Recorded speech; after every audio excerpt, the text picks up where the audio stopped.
the blessings that followed my NDEs or my near-death experiences. That is today's subject.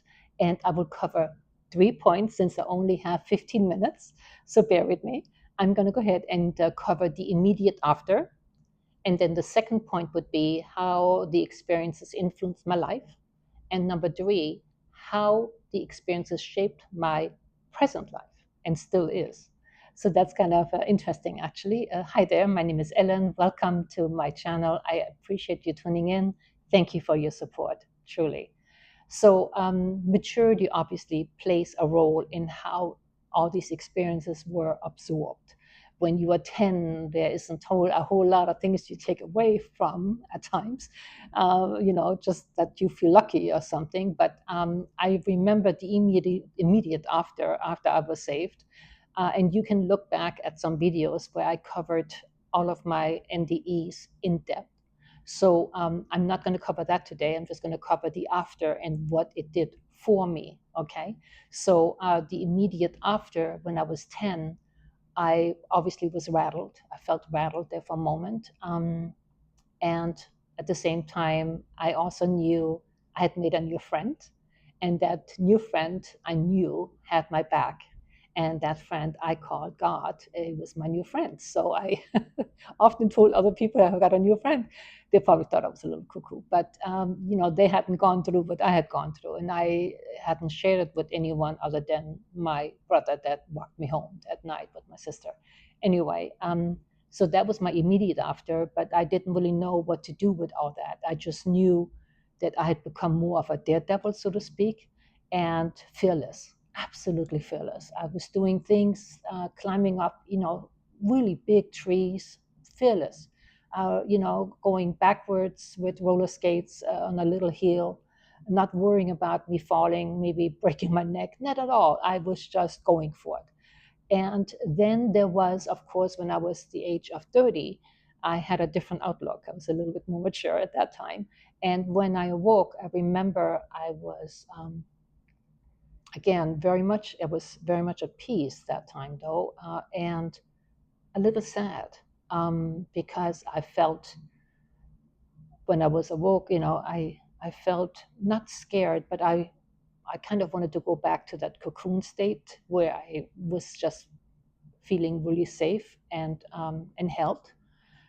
So there was a little sadness immediately after. When I was 50, in my 50s, I guess, I had a surgery, and after I had come through, after 9 hours being under, I immediately afterwards, again, I felt very mellow. Maybe also due to the medication that I had. Obviously, when you're being put to sleep and you have been sleeping for 9 hours, I'm thinking you're a little bit drowsy afterwards. But I felt that I was kind of saved one more time. This was my third time where I was so close to passing over, and I was just so grateful, and that I knew then that there was a greater plan. When I was in my 60s and I had almost that near-death experience with being in the midst of traffic and having someone else kind of taken over the steering wheel, because I'm a good driver, but I'm not a great driver. And when I pulled over after I came off the off ramp, I was shaking all over like a leaf. And after a little while, I was very calm, and I felt goosebumps from the top of my head all the way down to my toes. I felt like the Holy Spirit was just having me. It's like, you're going to be okay. It's going to be all right. You are okay. And I said to myself, there has to be something that I have not been, no one has whispered to me yet on what the next level is going to be. I mean, that is obviously, for me, it was unimaginable on what other plan there might be for me. Now I know I'm going to get to it. But anyway, so those were the immediate after. The experiences that influenced me, I guess, to move on with my life and live my life fully, I would say it was probably age 10 was obviously very fearless, right? And I was raising my hand for everything, right? I was being that yes girl kind of thing when anyone asked for a challenge. Because I said to myself, I have my friend, what else can go wrong, right? Nothing can go wrong. And when I was in my 30s, I think I became more present, where I started to truly appreciate all the things that I had in my life, including my children, obviously. But everything that was around me, my friendships, everything grew a little deeper, where I felt like I needed to be in the moment. That's how I felt. Um, and when I was in my 50s, even more so. And I knew at that time that I was not supposed to leave my life, in Europe. I was supposed to come home and and and go on in the States with another plan that I wasn't aware of yet. Um, when I was in my 60s and I was living in LA, and I had that, almost accident, very close to death, I I knew with certainty that there was a grand plan, and I needed to start paying attention. That I could not just do whatever, but I needed to really listen and pay attention to what direction my life was supposed to go into. So I started really tuning in, truly tuning in, not just on the outside with in depth friendships, but much more so on the inside, and listening in and figuring out what I needed to do, and how I needed to live my life, grow my life. Um, how did it shape my present life, right? That's what you're probably curious about. Well, when I had my last experience, which was in LA, and I still am baffled at times about how quickly your life that is full and rich and adventurous can end in a moment's notice. I never saw what was coming. I just didn't see the danger. Um, and I walked away from it all so grateful. And I knew that if I don't pay attention, I might not have a fifth chance. So I took it, and I was really listening in. And so I did lots of prayers, lots of reading, about spirit and what have you, and trying to understand why I am here and what my purpose is. What is the grand plan? And obviously, when I was 10, I didn't know. I was just wanting to make it to 11 and 12, right? I mean, you're a kid. When you're in your 30s, I think you're a bit more, you start coming into yourself, sort of, to where you go like, okay, perhaps there's more to it than just living out loud and having a good time. When you're in your 50s, I think you kind of really come into yourself fully, where you then, you become more um, discerning, I guess, with people that you surround yourself with. And that is where I am now in my 60s, where when I got the message that I needed to move away from LA, although I love California, I mean, with the sunshine and the palm trees and the beaches, I mean, what's there not to love?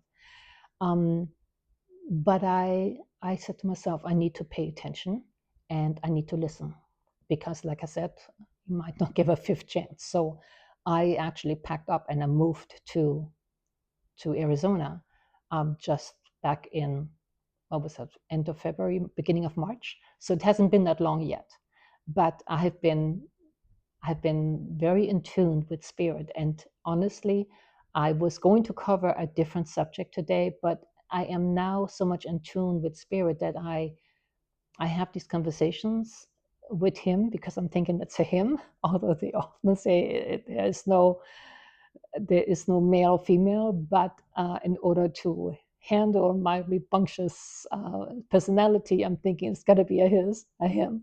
So anyway, he told me it was important for me to share that with all of you because I'm thinking many people are often wondering, why am I here, right? What is my purpose? What I've learned from all these experiences from the age of 10 on forth, um, that I'm still fearless. I still am up for challenges, which is kind of scary because I'm 69, but I, yeah, I mean, if you don't try, how would you know, right?